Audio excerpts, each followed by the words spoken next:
নতুন ভিডিঅ' লৈ আহিছোঁ। আজি ইমান ৰ'দত আমি পথাৰলৈ আহিবলগীয়া হৈছে।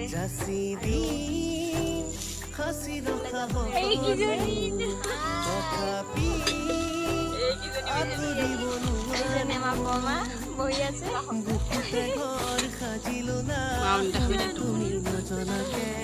খাই বৈ গোটেই বাচন বৰ্তন পৰি আছে।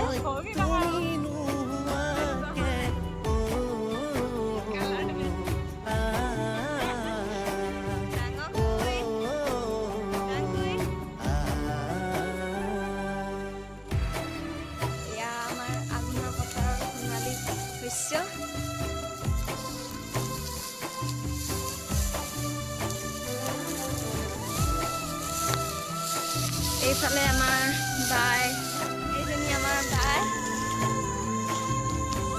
হিচাপে কৈ দি আছো। এই গৰমত ধান কাটি অনুভৱ বহুত বেয়া ধান কাটিব পাইছো।